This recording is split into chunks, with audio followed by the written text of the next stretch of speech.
A very good evening to everyone, and I'm extremely grateful to both of you, sir. So both of you have been legendaries in your respective fields. So I would like to thank you, CBN Garu, and at the same time, Chiranjeevi Garu, for coming here and gracing my book launch. This is the most precious moment for me, and I'm extremely, extremely thankful for this. On this note, let us dive into the questions. So my first question goes to Chandrababu Naidu Garu. So recently, my daddy to in my office vachinappudu. So you saw my book and you asked me a lot of questions. You were very curious to know. Asal book deni gurinchi, asalu nee background enti, asal nu em chesavu and so on. So meeru first na book title chusinapudu, that is Mindset Shift, Small Changes, Big Impact. So what was your first impression? First impression, నువ్వు నా దగ్గరికి వచ్చినప్పుడమ్మా మిమ్మల్ని ఇంకా కూడా చిన్నపిల్లలుగానే చూశాను. Narayana guarantee నాకు ఎప్పటి నుంచో పరిచయమే కాకుండా ఒక ప్రత్యేకమైన అభిమానం. దానికి అనేక కారణాలు ఉన్నాయి. అలాంటి సందర్భంలో మిమ్మల్ని చూశాను, కానీ మిమ్మల్ని అదే మరిగా మీ సిస్టర్ గారిని చూస్తున్నాను, కానీ మీరు కూడా ఇంత పెద్ద ఎత్తున పైకి ఎదిగారని ఫస్ట్ టైం నాకు అనిపించింది. ఆశ్చర్యపోయాను. ఎందుకంటే మీరంతా కూడా ఇంకా తండ్రి చాటున ఇంకా రన్ చేస్తున్నారు వ్యవస్థ అనుకున్నాను, కానీ మీకంటూ ఒక ప్రత్యేకంగా ఒక ఆలోచనే కాకుండా ఒక ఆచరణలో పెట్టారంటే, నేను దగ్గర 45 సంవత్సరాల్లో ఏదైతే ప్రాక్టీస్ చేస్తున్నానో నువ్వు చాలా చిన్న వయసులోనే ఆ పని చేసావు. దానికి మనస్ఫూర్తిగా అభినందనలు. Congratulations. I wish all the best. Thank you so much, sir. I think I would like to give my credit to my dad, because daddy అర్ధరాత్రి అయినా మార్నింగ్ అయినా 4 o'clock అన్నా 3 o'clock అన్నా ఖచ్చితంగా back-to-back meetings పెట్టి he is a workaholic, and I think I have taken that trait from him, and I'm extremely grateful that he has been my guiding force. నేను అందుకనే mind set అనేది ఎట్టుంటుందంటే, నారాయణ గారి ఇన్స్టిట్యూట్లో అదొక బ్రాండ్. ఆ బ్రాండ్ కావడానికి అందరూ ఇక్కడ ఉన్నారు, ఆల్ ఇండియా మొత్తం వచ్చారు. ఒక ఆర్డినరీ స్టూడెంట్స్ని ఆయన దగ్గరికి పంపిస్తే వాళ్ళు ఎక్స్ట్రాడినరీ స్టూడెంట్గా తయారు చేసి బయట పంపిస్తున్నారు. ఇంకా మామూలు పిల్లల్ని ఎక్స్ట్రాడినరీగా 4-5 సంవత్సరాల్లో తయారు చేస్తే ఇంకా మిమ్మల్ని వదిలిపెట్టే పరిస్థితి ఉండదు. ఎందుకంటే మిమ్మల్ని అక్కడి నుంచి ఇంట్లో 24 గంటలు ఉంటారు కాబట్టి ఆయన క్రమశిక్షణ, లేకపోతే ఆయన రుద్దుడు కార్యక్రమం, అంటే కొంతమందికి మీకు ఆశ్చర్యం వేస్తుంది. రుద్దడం అంటే రుద్దడం కాదు, పర్ఫెక్ట్గా తయారు చేయడం. ఆ ప్రిసిషన్ వచ్చే వరకు వదిలిపెట్టడు. ఎన్ని ఎఫర్ట్స్ అయినా చేస్తాడు. ఒక దారిలో కానీ రాకపోతే ఇంకొక దారి, ఆల్టర్నేటివ్ రూట్ ఎత్తుతాడు. అల్టిమేట్గా విజయం సాధించే వరకు వదిలిపెట్టడు. ఆయన తయారు చేసిన ప్రోడక్ట్స్ వేరు. అయితే అది వచ్చినప్పుడు నాకు అనిపించింది, మీకు అందరూ పేరెంట్స్ కూడా ఆలోచిస్తాం, పిల్లలు మనకంటే ఇంకా బాగా రాణించాలి, తల్లిదండ్రుల కంటే పిల్లలు ఇంకా బాగా చేసినప్పుడు ఒక సాటిస్ఫాక్షన్ ఉంటుంది. కానీ మీరు చిన్న వయసులోనే చాలా ముందుకు పోగలిగారు. ఇద్దరిని నేను చూస్తున్నా, మీ ఆర్గనైజేషన్ చూస్తున్నా. అప్పుడప్పుడు నారాయణ గారు అనేవారు, నేను నారాయణ ఇన్స్టిట్యూట్లో ఉంటే ఇంకా బెటర్గా ఉంటుందని. ఏం బాధ లేదు, మీరు లేకపోతేనే అక్కడ బెటర్గా ఉంటుంది. ఆ స్టేజ్కి రీచ్ అయిపోయింది. మీరు లేరనే లోటు ఏమీ లేదు. దానికి కారణం మీ ఎఫర్ట్, మీరు చేసిన విధానం. నేను ఎప్పుడైతే మైండ్ సెట్ ఏ విధంగా పనిచేస్తుంది అని ఆ బుక్ చూసినప్పుడే నాకు చాలా ఆశ్చర్యం వేసింది. ఒక బెస్ట్ సబ్జెక్ట్ని సెలెక్ట్ చేసుకొని మైండ్ సెట్ అనేది కానీ కొద్దిగా మార్చుకుంటే పాజిటివ్ మైండ్ సెట్తో ఉంటే ఏదైనా చేయగలుగుతామని అతి చిన్న వయసులో రాసినటువంటి శ్రావణ్ని మనస్ఫూర్తిగా అభినందిస్తున్నా. Hands off to her. Thank you so much sir. Thank you. చాలామందిని చూశారు కానీ మేమందరం ప్రాక్టీస్ చేసాం. మేము ప్రాక్టీస్ చేసి పైకి వచ్చాం. నువ్వు ఒక స్టెప్ ముందుకెళ్ళి 10 మంది పైకి రావడానికి నువ్వు ప్రయత్నం చేస్తున్నావు. Congratulations. I wish all the best. Thank you so much sir. I believe we always underestimate the power of mind. Our mind is a powerful tool. Kani nijanga, how many people today are using our mind to the fullest? Like we can rewire our thought process. We can go into that subconscious mind. We can trigger that subconscious mind. And nijanga, when we go deeper, when we understand ourselves better, I think that shift can change your whole life. And that is the background behind why I wrote this book, because I believe chinnappudu nunche we'll have so many insecurities. Nannu chinnappudu chusunte I was obese, I was dark, నాకు చాలా stage fear ఉండేది. నాకు భయం వేసేది actually press meets. డాడీతో ఇనిషియల్గా నేను press మీట్స్కి వచ్చినప్పుడు, మా అక్కతో వచ్చినప్పుడు మా అక్క చాలా బాగా మాట్లాడేది. Every time I had insecurities and నేను how can I prove myself better అని I went into a negative mode. కానీ ఎప్పుడైతే ఆ నెగిటివ్ మోడ్ని నేను పాజిటివ్గా తీసుకొని I have gotten a lot of learnings from that, then I understood myself better.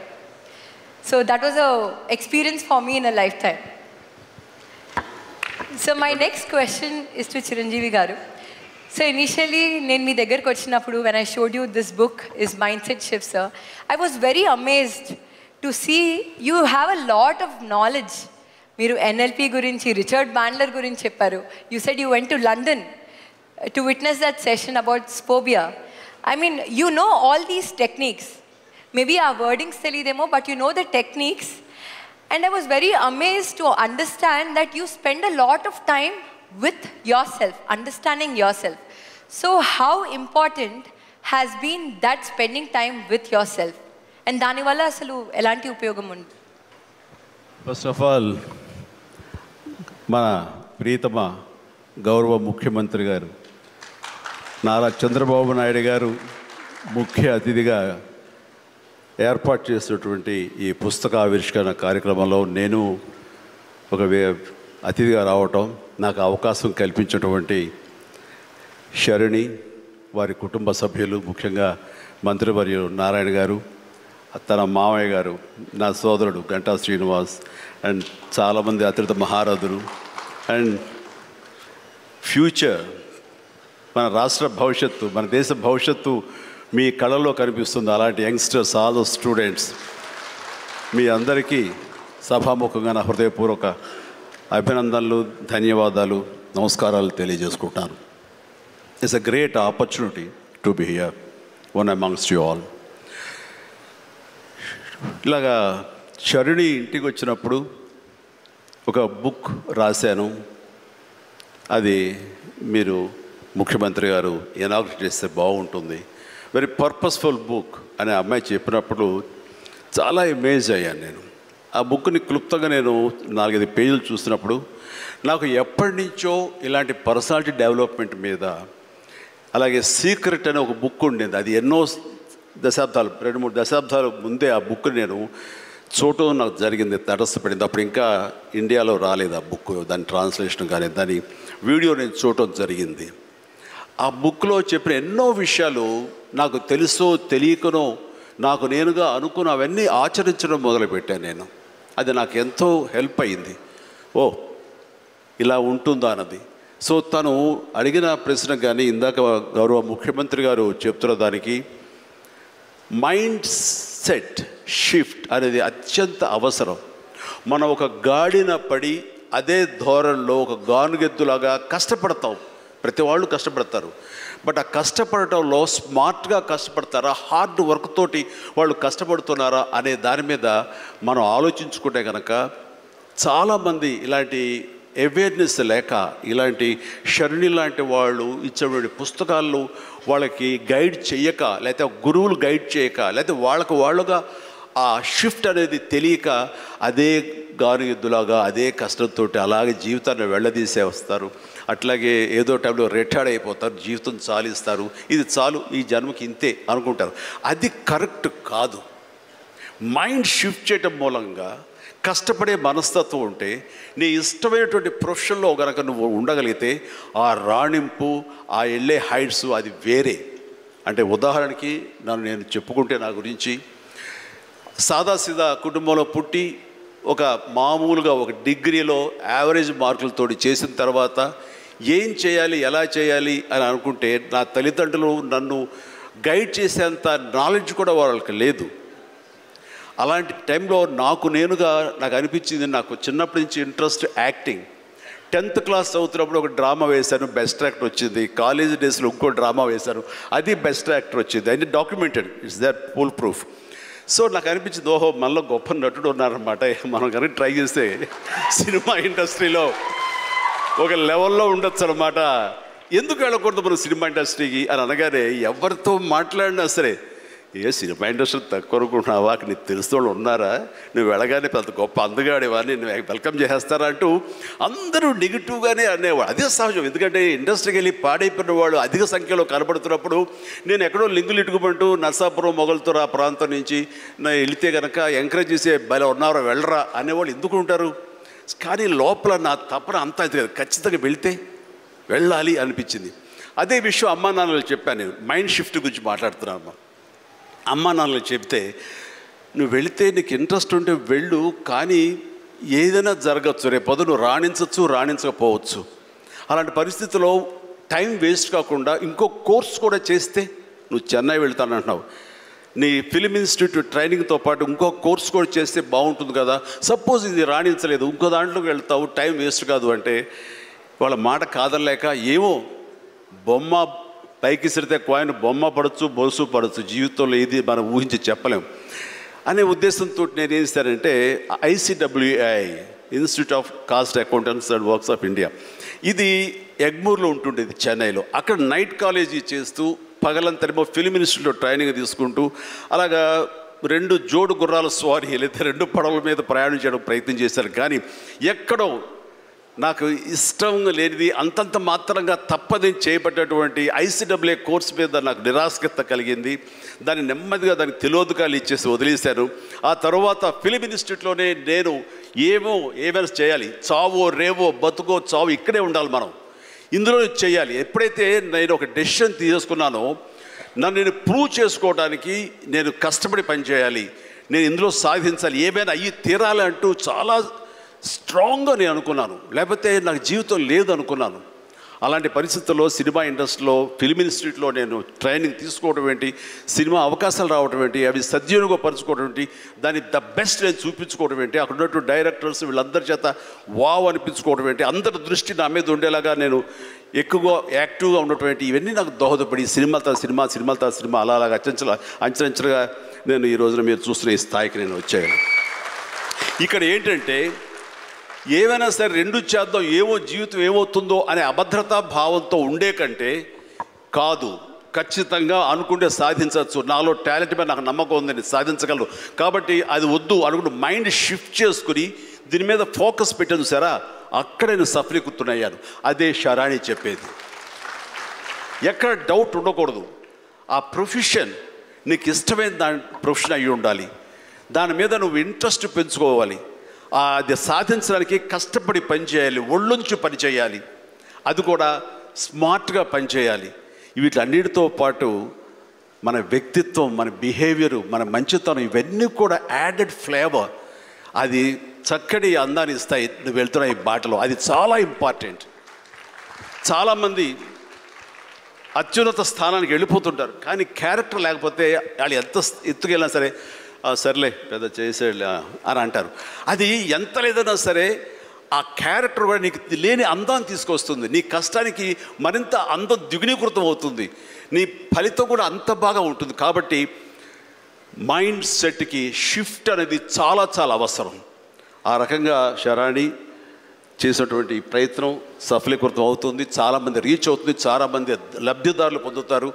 And చెప్పాలంటే మన నారా చంద్రబాబు నాయుడు గారు కూడా చిన్నతనం నుంచి కాలేజీ రోజు నుంచి నాయకత్వ లక్షణాలతోటి అక్కడ నాయకుడుగా కాలేజీలో ఉంటూ అక్కడి నుంచి తనకి ఇష్టమైన ఈ ఫీల్డ్లో రాణించాలి, నా రాష్ట్రానికి సేవలు చేయాలి, ఇక్కడ ఏమైనా సరే అవ్వాలి అనే అకుంఠిత దీక్షతో అయ్యారు.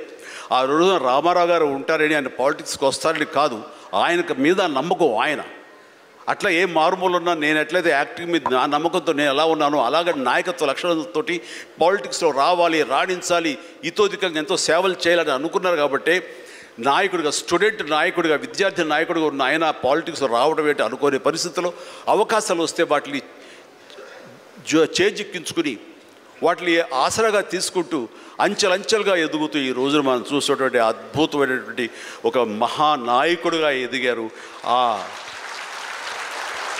ఆయన దిశానిర్దేశంలో, ఆయన నాయకత్వంలో హైదరాబాద్ దగ్గర నుంచి ప్రతి నగరం, అంటే ఫస్ట్ ఇండియాలో ఆఫ్టర్ బెంగళూరు మళ్ళీ అలాంటి ఐటీ నగరంగా, అంటే ఎంత విజనరీ అంటే ఫ్యూచర్లో ఇది డెఫినెట్గా ఈ రోజున మనం అనుకుంటున్నాం డిజిటలైజేషన్ ఆ రోజున అంత ఉధృతంగా లేదు, అలాంటి దాన్ని అవి తీరుతుంది ఆయన అన్నారే. ఆయన మైండ్ సెట్ ఆ రోజు అలా షిఫ్ట్ చేసుకుని దానికి కట్టుబడి ఉన్నారు. కాబట్టి ఈ రోజున ఐటీలో కానివ్వండి, అతను డిజిటలైజేషన్లో కానివ్వండి, ఇదిగో ఈ రోజున ఏఐలో కానివ్వండి, ఆ స్థాయికి వెళ్ళటానికి నాంది పలికినటువంటి పాయనీర్ మన చంద్రబాబు నాయుడు గారు. సో ఇలాంటి నాయకుల మైండ్ సెట్ షిఫ్ట్ అవ్వడం అన్నది ఎంతగా అభివృద్ధిలోకి ఎంత ఇదిగా ఉందో మనం తేటతెల్లంగా చూస్తున్నాం. కాబట్టి it's a wonderful subject, Sharini. I do appreciate. All the very best. Thank you so much, sir. One takeaway I can take from our conversation today is redefining obstacles as learning opportunities. I'm sure CBN sir and Chiranjeevi sir, meeddaru you'll agree with me that life lo manam enno challenges edurkuntam. Kam eppudaithe aa challenges nunchi manam positive learnings teeskuntamo, there is a scope for growth and there is a scope for learning more. So that enthusiasm, that ambition, so ఎప్పుడైతే ఆ takeaways నిజంగా pure from heart ఉంటాయో you can excel more in life. I think that's one takeaway that I have got from your conversation sir. Sir my next question is to you sir. So మనకు జనరల్గా పొద్దున్న లేచినప్పటి నుంచి night పడుకునే లోపల we have so many thoughts, positive and negative. కానీ one thought is enough to generate one task.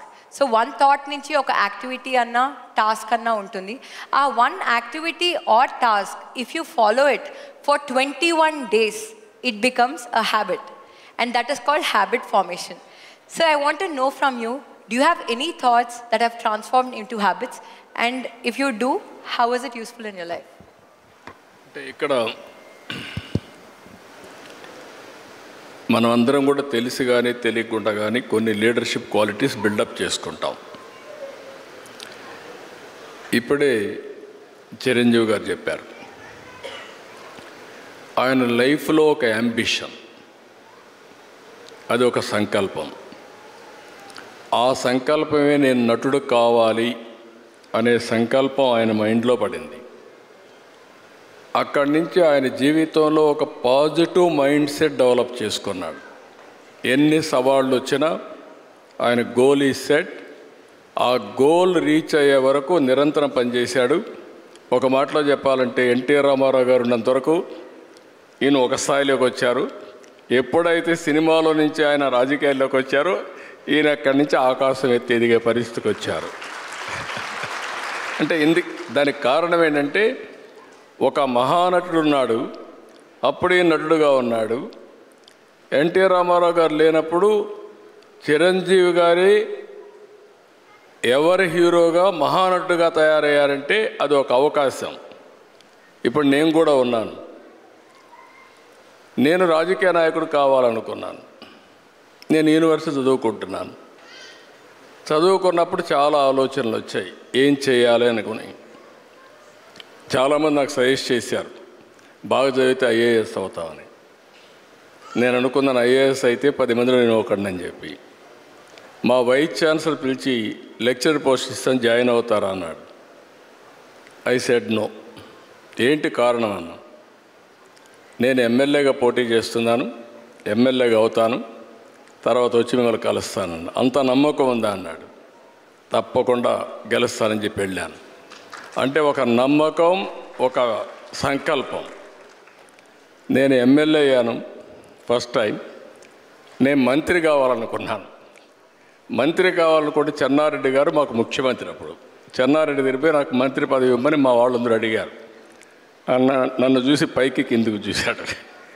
ఎందుకంటే చెన్నారెడ్డి గారు ఎప్పుడు కూడా చాలా స్ట్రాంగ్గా ఉండేవాడు. పైకి కిందకి చూసి, నిన్నటి వరకు యూనివర్సిటీలో ఉన్న స్టూడెంట్గా ఇప్పుడే గెలిచి వచ్చావు, అప్పుడే నువ్వు మంత్రి అయిపోవాలనుకుంటున్నావు, ఇది ఎక్కడ న్యాయం అని చెప్పి కొంచెం ఇచ్చేసాడు. నేను అన్నా, నాకు మెరిట్ ఉంటే ఇవ్వండి, నేను ఎంఏ చదువుకున్నాను, పిహెచ్డి కూడా చేస్తూ వచ్చారు ఇక్కడికి, మెరిట్ ఉంటే ఇవ్వండి అని చెప్పేసి ఛాలెంజ్ చేసి వచ్చాను.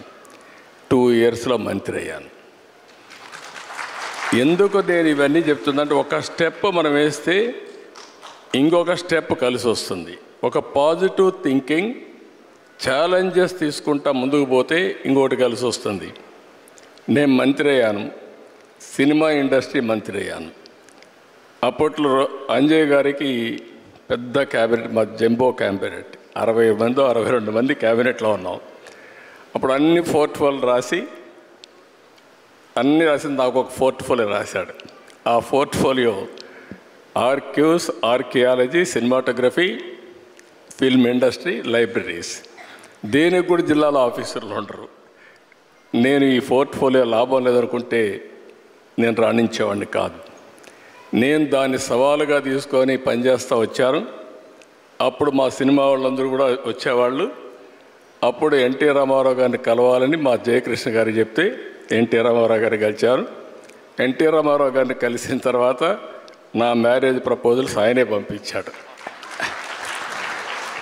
అంటే ఒక్కొక్కసారి, అందుకే నేను చెప్పాను చిరంజీవి గారికి కానీ మాకు కానీ, చిరంజీవి గారు ఒక సాధారణ కుటుంబంలో వచ్చారు. సినిమా అంటే తెలియదు ఆయనకు అప్పటికి, సినిమాలో ఎవరు లేరు. కానీ సంకల్పం అనేది చాలా, ఈయనకే కాకుండా ఎన్టీఆర్ కూడా అంతే. ఎన్టీఆర్ చిన్నప్పుడు ఆయన జీవితం చూస్తే కష్టపడే పైకి వచ్చాడు. ఒకరోజు ఆయన ఒక స్టోరీ చెప్పాడు నాకు. విజయవాడలో ఉండేవాడు, చదువు కోసం వాళ్ళ గ్రాండ్ మదర్ని తీసుకొచ్చి, చదువు కోసం ఆవిడ వచ్చి ఒక పూరిల్లు, సెంటర్లో ఒక పోలు, ఒక గుడిసేసుకొని ఇక్కడ ఉండేవాళ్ళు. రాత్రి వర్షం వచ్చింది. వర్షం వస్తే గాలి కూడా, ఇక్కడ అప్పుడప్పుడు తుఫాన్లు వస్తాడు, గాలి కూడా కొట్టింది. ఆ ఇల్లు పడిపోతే ఇల్లు లేదు. రాత్రంతా ఆ పోల్ పట్టుకొని కూర్చున్నాడు. మార్నింగ్ వరకు నిలబెట్టుకున్నాడు. అంటే ఒక మనిషి యొక్క దృఢ సంకల్పం ఏ విధంగా పనిచేస్తుందో వారి జీవితమే ఒక ఉదాహరణ. అది ఆయన జీవితంలో జరిగిన నిజమైన సంఘటనలు ఇలాంటివి చూస్తే ఒక సంకల్పంతో ముందుకు పోయారు. అందుకే ఇప్పుడు కాదు, రేపు కాదు, ఎప్పటికైనా సరే చిరంజీవి గారికి ఉండే పేరు చిరంజీవి గారికి ఉంది. పౌరాణిక పిక్చర్లో మళ్ళీ ఎవరన్నా రాణించాలంటే ఎన్టీఆరే పుట్టి మళ్ళా నటిస్తే తప్ప వేరే వాళ్ళకి సాధ్యం కాదు. రాజకీయాల్లో కూడా ఆయన ఉండింది చాలా తక్కువ సమయం, 12 సంవత్సరాలు. ఒక చరిత్ర సృష్టించారు. అంటే ఆ సంకల్పం అనేది అలాంటి సంకల్పం.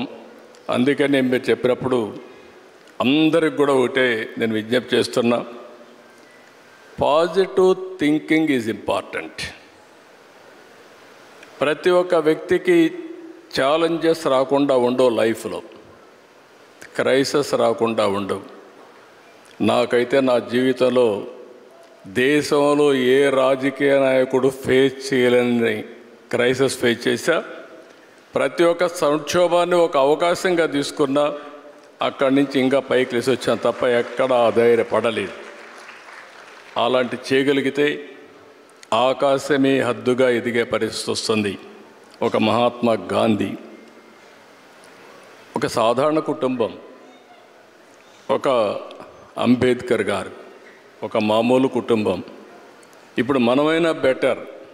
అంబేద్కర్ గారిని చూస్తే అంటరానితనం, చాలా అవమానాలు అన్ని భరించి కడాన జీవితంలో మీరు చూస్తే ఒక రాజ్యాంగాన్ని రాసి చిరస్థాయిగా భావితరాలకు ఆదర్శంగా ఉండిపోయే పరిస్థితికి వచ్చారంటే అది ఆయన యొక్క మైండ్ సెట్, ఆయన అవలంబించిన విధానం.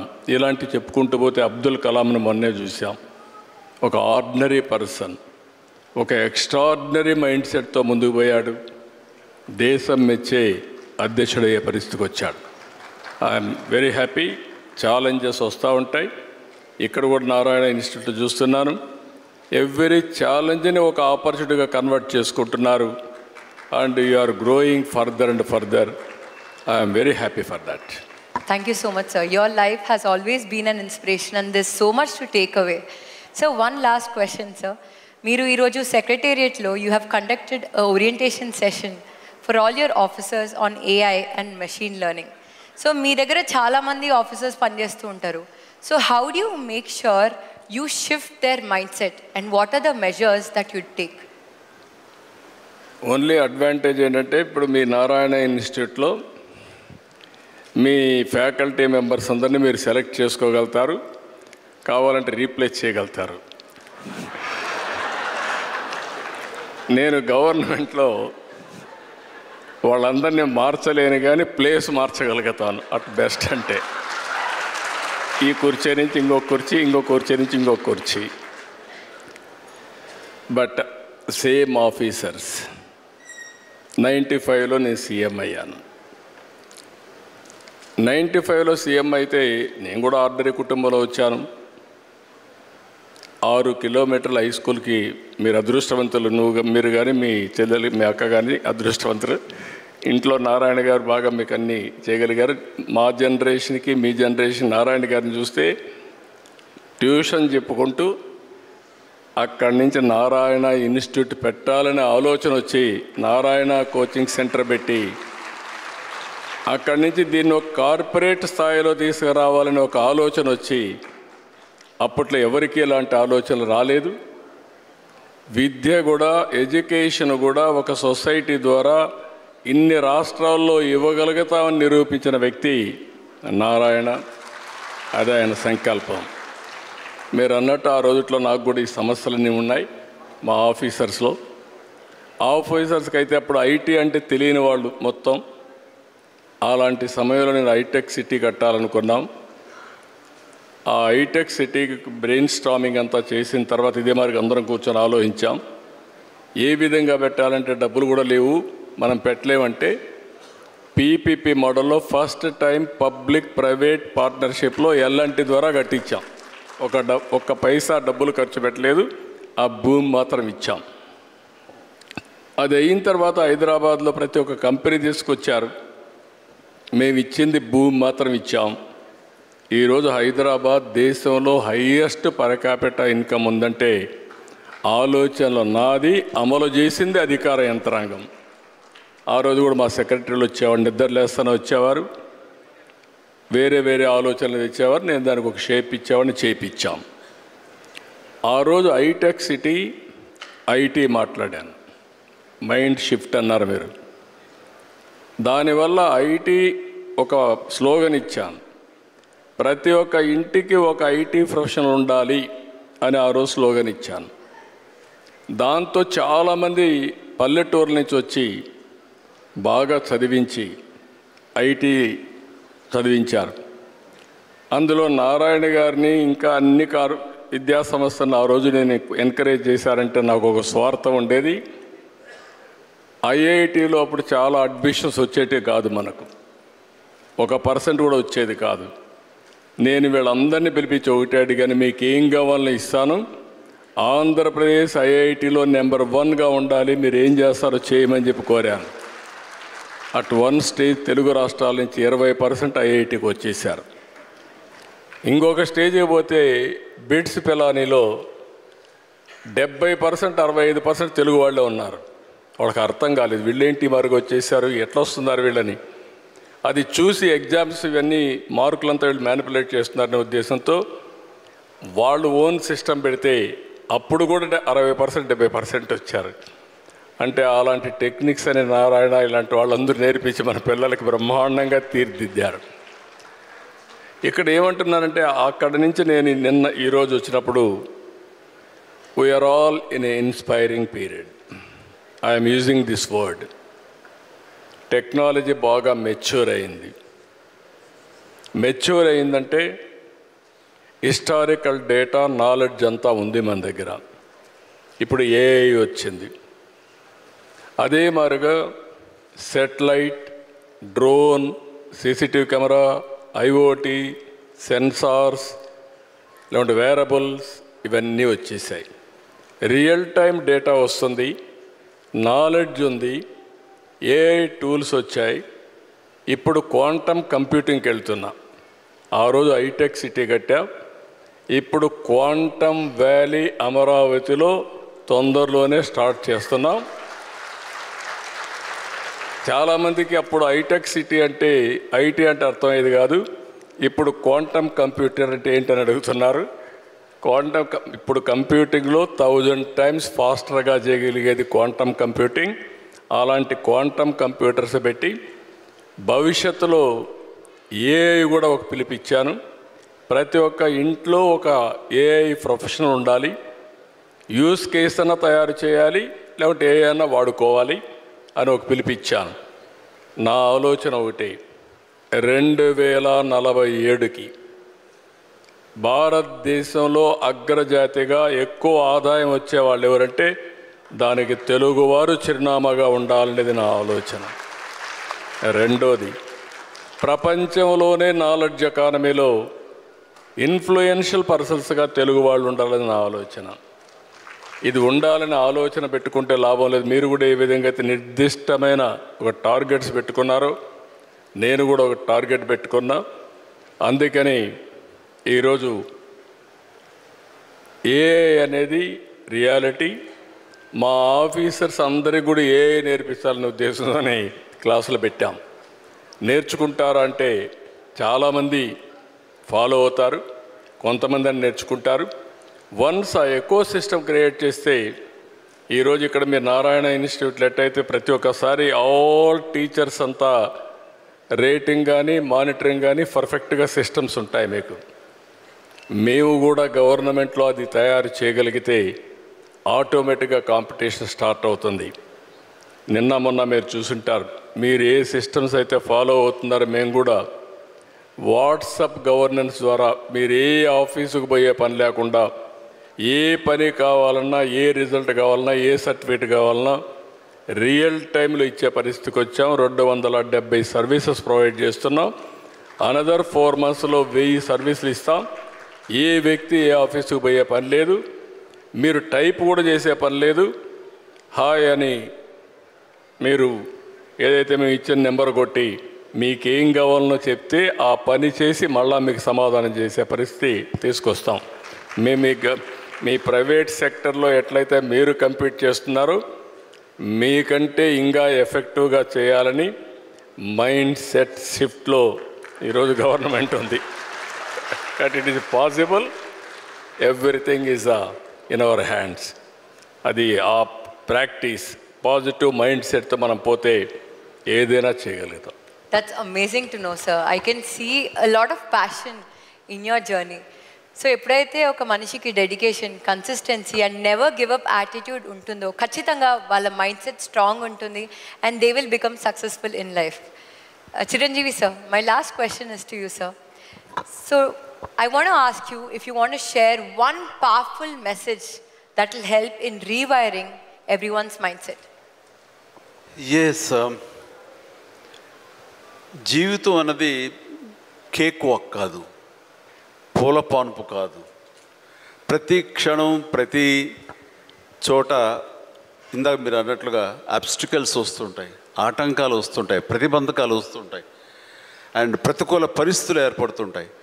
మనం గోల్ స్ట్రాంగ్గా అనుకుంటాం, దానికి కావాల్సిన కష్టం పడుతుంటాం, దానికి కావాల్సిన అవకాశాలని మనం చేజెక్కించుకొని ముందుకు వెళ్ళటం కోసం అన్ని రకాలుగా మనం ప్రయత్నం చేస్తుంటాం. మరి తప్పు ఎక్కడ జరిగింది అంటే నీకు ఎన్నో అన్ఫోర్సీన్ బయటకు వస్తుంటాయి, ఒక డిస్ట్రక్షన్స్ వస్తుంటాయి, డిసప్పాయింట్మెంట్స్ వస్తుంటాయి, నేను డీమోటివేట్ చేసేవాళ్ళు ఉంటారు. ఇలాంటి డీలు ఎన్ని ఉన్నా సరే దాన్ని ఢీ కొనాలంటే ఒక డిటర్మినేషన్ ఉండాలి. అది వెరీ మచ్ ఇంపార్టెంట్. అంటే బెదరకూడదు, మన ధ్యేయం చెక్కు చెదరకూడదు, అకుంఠిత దీక్షతోటి ముందుకు వెళుతూ ఉండాలి. నా విషయానికి వస్తే కనుక నేను వచ్చిన కొత్తలో డెఫినెట్లీ నన్ను డిసప్పాయింట్ చేసిన వాళ్ళు ఉన్నారు. నేను హీరోగా ఎదుగుతున్న సమయంలో, హీరోగా 4-5 సినిమాలు చేస్తున్న సమయంలో కొంతమంది ప్రొడ్యూసర్స్ నన్ను ఒక తక్కువ స్థాయి రౌడీ వేషాల కోసం అడిగారు. కొత్తలుడు అని, కొత్తపేట రౌడీ అని, అలా మోసగాడని ఇట్లాగా అడుగుతుంటే పెద్ద పెద్ద హీరో, నేను ఒక పక్క నుంచి మంచి హీరో వేషాలు వేస్తున్నాను, కొన్ని యాంటీ హీరో అయి ఉండొచ్చు, but hero lead man characters వేస్తుంటే ఎక్కడో డిసప్పాయింట్మెంట్ ఉంటుంది. అబ్బా ఏంటి నేను హీరోగా పాజిటివ్ క్యారెక్టర్గా చట్టాన్ని కళ్ళు లేవు ఇలాంటి సినిమాల్లో హీరోగా చేస్తుంటే నన్ను చిన్న చిన్న రౌడీ వేషాలు ఏమంటున్నారు, నా జీవితం అయిపోతుంది, ఇలా కాదు కదా అని అనుకునే పరిస్థితి, వాళ్ళకి ఎదురు చెప్పలేని పరిస్థితి. కానీ లోపల ఒకటే ధైర్యం, ఎన్ని వేషాలైనా వేయనివ్వండి, ఎటువంటి వేషాలు వేయనివ్వండి, నేను ఖచ్చితంగా అలాంటి వాటి కోసం ఎదురు చూస్తాను, అలాంటి ఖచ్చితంగా వస్తాయని ఒక దీక్ష, ఒక నమ్మకం నాకు. ఆ నమ్మకం నిలబెట్టింది. అండ్ ప్రేక్షకులు, నేను చిన్న చిన్న విలన్ పాత్ర 2-3 సార్లు సినిమాలు వేసినా సరే అందరూ కూడా చమక్లా మరిచేవాడిని, ఆకర్షించుకునేవాడిని. ఇడెవడో భలే చేస్తున్నాడు, శబాష్, నెక్స్ట్ పిక్చర్ ఎత్తుంది చేయాలి, అండ్ ఇతను సాంగ్స్ బాగా చేస్తాడు, ఈ సాంగ్స్ పెట్టి ఇతను హీరో చేయాలంటూ ప్రేక్షకుల చేత నేను మనల్ని పొంది, ప్రేక్షకులు సినిమా ఇండస్ట్రీలో ఉన్నటువంటి ప్రొడ్యూసర్ని, డైరెక్టర్ని నన్ను ఖచ్చితంగా పెట్టుకుని తీసేలాగా చేశారు. కాబట్టి ప్రేక్షక దేవుళ్ళకి ఎప్పుడు నేను రుణపడి ఉంటాను. అది నా ఒక అధ్యక్ష. నా కాన్ఫిడెన్స్ వాళ్ళని రీచ్ అయింది. నేను చెప్పుకోకర్లా, నువ్వు చేసే చిన్న పాత్ర పెద్ద పాత్ర సరే, నువ్వు చేసే దాంట్లో నీ కన్విక్షన్, నీ యొక్క హావభావాలు, నీ హుషారు వాళ్ళని ఎక్కడో తెలియకుండా రీచ్ అవుతుంది. సైకిల్ కుర్రాడు అంటారు మనూరు పాండవులు, అది 5 మందితో పాటు నేను ఒక కుర్రవాడిని. వాళ్ళకంటే పెద్ద క్యారెక్టర్ నాకు లెంగ్త్ ఏమి లేదు, వాళ్ళకంటే స్ఫురద్రూపేం కాదు. కాకపోతే ఆ ఉన్న కొంచెంలో చముక్కలా మెరిసరికి ఎవడరా భలే ఉన్నాడు, వీడికి లైఫ్ ఉంది రోయ్ అలాగే అనిపించుకోనంటే, అది నన్ను నేను ప్రొజెక్ట్ చేసుకోవడం, నన్ను నేను ఆవిష్కరించుకోవడం, నన్ను నేను బెస్ట్ అనిపించుకోవడం ఉంది. నిరంతరం అదే థాట్తో ఉండి, ఆ నమ్మకంతో ఉంటే ఖచ్చితంగా ఇలాంటి డీల్ ఎన్నొచ్చో సరే ధీటుగా ఢీ కొట్టగలం. ఇది నేను చెప్తాను.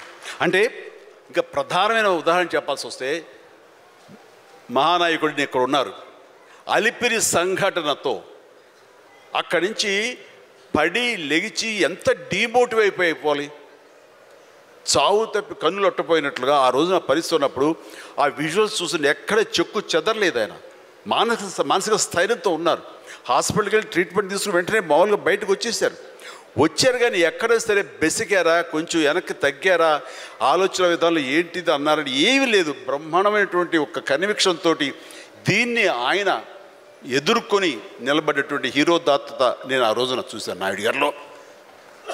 ఇలాంటివి వస్తుంటాయి, కానీ వీటిని మన కన్విక్షన్, మన నమ్మకం, మన మీద నమ్మకం ఖచ్చితంగా ముందుకు వెళ్ళిపోతుండాలి. మనల్ని ఆదరించే ప్రేక్షకులు లేదా రాజకీయంగా వస్తే ప్రజలు ఎప్పుడూ మన యొక్క మంచిని, మనం చేసిన కృషిని, మన యొక్క ఇన్నర్ మన ఫీలింగ్ని, మన జెన్యూనిటీని, మన ఆనెస్టీని, నిజాయితీని ఖచ్చితంగా గుర్తించగలరు.